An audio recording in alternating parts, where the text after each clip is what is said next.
9, 10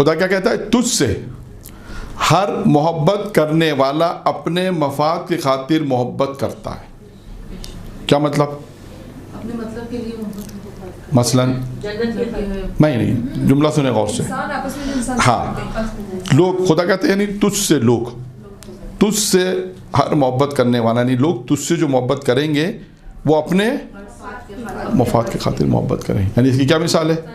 اس کی مثال ہے جیسے جب ہماری کوئی مراد پوری نہیں ہو رہی ہوتی ہے تو ہم بہت زیادہ دعائیں مانگ رہے ہوتے ہیں، نمازیں پڑھ رہے ہوتے ہیں. نہیں، اپنا کام نکلوانے کے لیے لوگ مطلب یہ ہوتا ہے اپنے غرض سے محبت کرتے ہیں. ہاں یہ دیکھیں میں آپ کو سمجھاؤں تو ایک پیسے والا آدمی ہے، عزت دار آدمی ہے، مثلا پیسے والا بھی ہے، عزت دار بھی ہے، دولت مند ہے، لوگ اس سے کیوں محبت کر رہے ہیں؟ پیسے کی وجہ سے. پیسے کی وجہ سے. یعنی خدا کہہ رہا ہے کہ لوگ تجھ سے محبت کر رہے ہیں اپنے مفاد کے خاطر. مفاد کی بات ہے، ان کی کوئی غرض ہوتی ہے اس کی وجہ سے. وہی نا غرض ہے. ایک بہت اچھا عہدیدار ہے، ہمیں پتہ چلا کہ بھائی یہ لوگوں کو مثلا نوکریوں پہ لگاتا ہے تو لوگ اس سے تعلقات پیدا کرتے ہیں کہ ہمارے بھانجوں کو لگا دو، بچے کو لگا دو، بیٹے کو لگا دو. 10 قسم کی مثال دے رہا ہوں.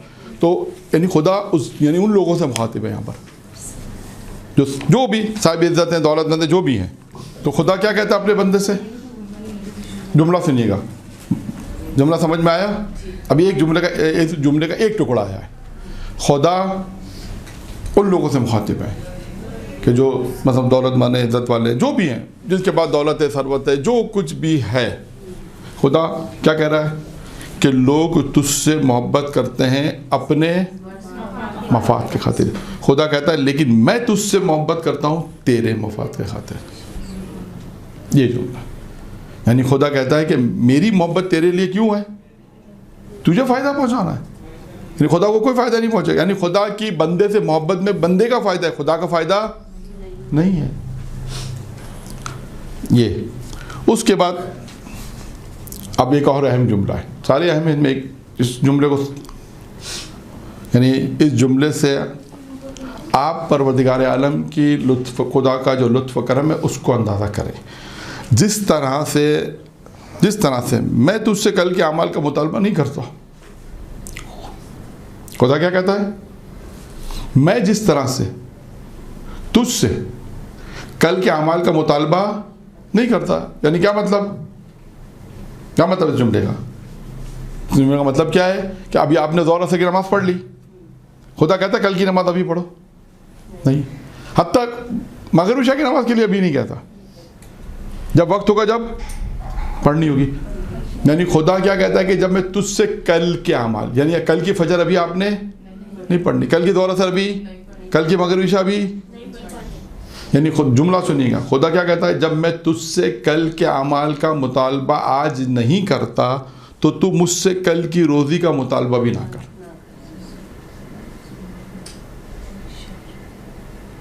دیکھا جملہ؟ جب میں تجھ سے کل کے اعمال آج نہیں مانگتا تو تو بھی مجھ سے کل کی روزی کا مطالبہ نہ کر. یعنی کل جو تجھے کھانا ہے کل مل جائے. یعنی یہ بہت اہم جملہ ہے، بہت اہم جملہ ہے. یعنی اس کا میں یہاں پر روک کے ایک واقعہ امیر المومنین علیہ الصلوۃ والسلام کا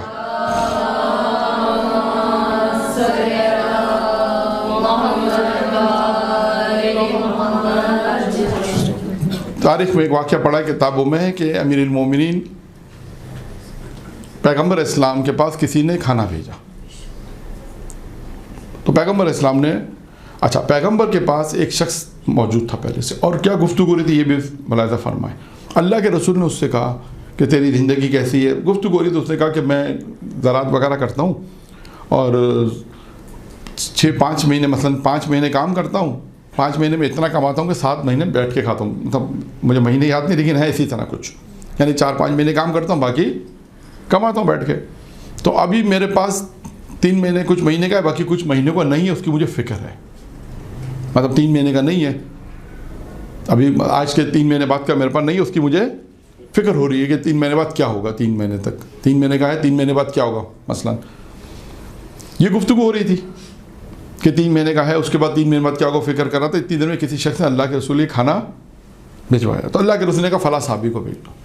فلاں صحابی نے یہ کہہ کے بھیج دیا کہ اللہ کے رسول سے کہو کہ ابھی میرے پاس، میں نے 15 دن کا کھانا میرے پاس ہے. مثلا مجھے روایت دقیق پورا جملہ یاد نہیں ہے لیکن مفہوم روایت یہی ہے جو میں بیان کر رہا ہوں کہ میرے پاس مثلا 15 دن کا کھانا ہے، یہ اس کو بھیجو جس کے 15 دن کا نہیں ہوگا۔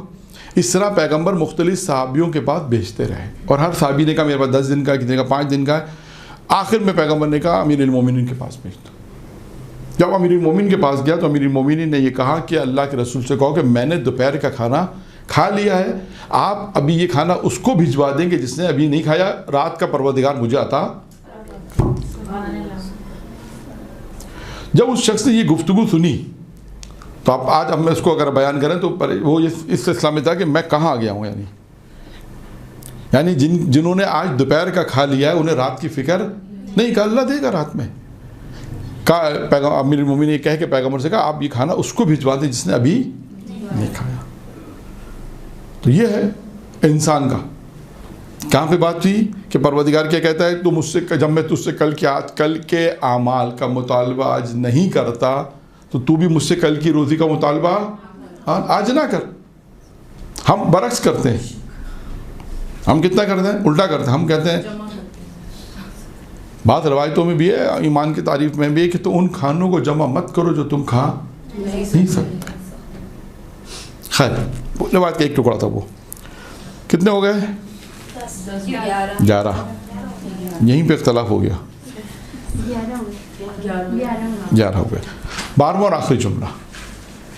آخری جملہ یہ کہ اگر تو میری تقسیم پہ راضی رہا، اگر تو میری تقسیم پہ جو خداوند عالم نے انسان کو دیا، اللہ جس پہ کہتا ہے خدا کی رضا، اگر تو میری تقسیم پہ راضی رہا تو میں تجھے اجر و ثواب کے ساتھ ساتھ تیرے دل اور بدن کو راحت دوں گا۔ یعنی اللہ کی رضایت پہ اگر انسان راضی ہو جائے تو خداوند متعال کیا کہتا ہے کہ میں اس اجر و ثواب کے ساتھ ساتھ خدا کیا کرے گا، اس کا دل اور بدن راحت ہوگا، سکون میں آئے گا، سکون میں ہوگا۔ اللہ کی رضایت پہ راضی رہ گئے تو پروردگار دنیا اور آخرت میں تو دے گا، آخرت میں اس کا اجر و ثواب، دنیا کے اندر بھی پروردگار کیا دے گا، کہا اس کا دل اور بدن سکون میں آ جائے گا، راحت میں آ جائے گا۔ اگر تو میری تقسیم پہ راضی نہ ہوا تو دوسرا حصہ، پہلے حصے میں رضایت ہوگی تو کیا ملے گا، اور رضایت نہ ہوئی تو آپ سنیے کیا نقصانات ہے۔ اگر اللہ کی رضایت پہ راضی نہ رہے، اگر تو میری تقسیم پہ راضی نہ ہوا تو میں تجھ پر دنیا کو مسلط کر دوں گا جہاں تم جانوروں کی طرح دوڑتے پھرتے رہو گے۔ یہ نقصان ہے، اللہ کی رضایت پہ راضی نہ رہنے کا یہ نقصان ہے۔ تو اگر آپ ان 12 جملات کو غور سے سنیں، جو اور سے آپ نے انشاءاللہ سنے ہوں گے، اس کو مطالعہ بھی کریں، اور سب سے اہم چیز ہے خدا سے ہم دعا کرتے ہیں پروردگار اس پہ عمل کرنے کی توفیق۔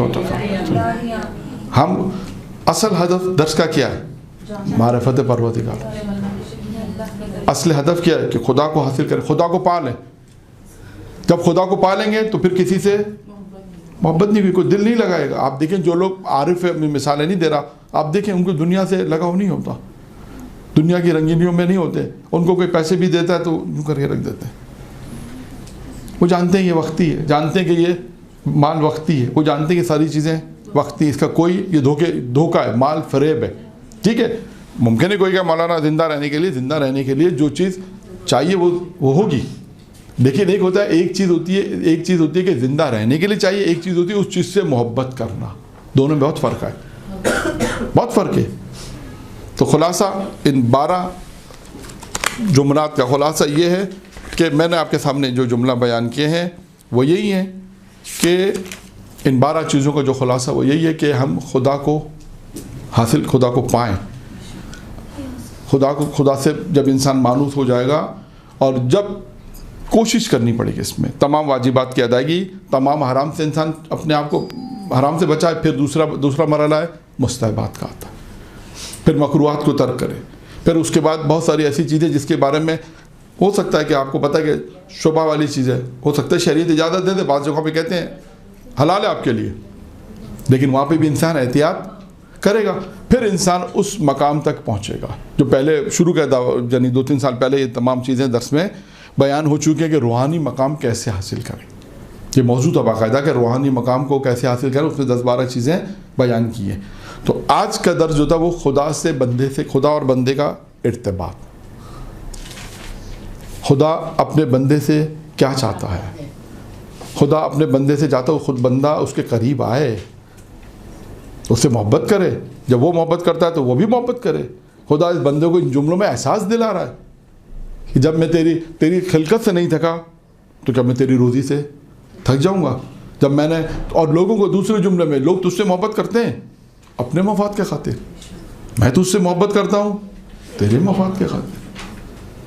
پھر اس کے بعد نفس کی بات لے لے, کہا دو چیزیں نا, میری وجہ سے خدا کہتا ہے مجھے راضی کرے گا, خوش کرے گا, تو نفس کو ناراض کرے گا, اور نفس اگر خوش ہوگا تو میں ناراض ہوگا. بس اس جملے سے میں نے تھوڑی سی معاشرے کی بات آپ کے سامنے کی تھی کہ اب آپ کی ایک ایسی ذمہ داری بھی, جو بہت بڑی ذمہ داری ہے, وہ بھی میں نے بیان کر دی کہ آج ہمیں اپنے محفلوں میں جو بھی ہمارے یہاں پروگرام ہوتے ہیں, بہت سارے پروگرام ہوتے ہیں, آیا اس میں ائمہ آئیں گے یا نہیں آئیں گے؟ ایک سوال. دوسرا, آیا ہم چاہتے ہیں ائمہ آئے یا نہیں آئے؟ یہ بھی تو ہے نا. اگر ہم چاہتے ہیں کہ ائمہ بھی ہماری محفلوں میں آئیں, مجلسوں کے ساتھ ساتھ, فرش ادا میں جو ہم بلاتے ہیں اس کے ساتھ ساتھ ہماری خوشیوں میں بھی شریک ہوں, تو بشرط کہ ہمیں تمام وہ کام کرنے ہیں جو ان کو, اگر تمام وہ کام جو ان کو راضی کریں, پسند ہو, وہ محفلیں ہوں کہ جو ایسی منعقد ہوں کہ جس میں ائمہ آ سکیں.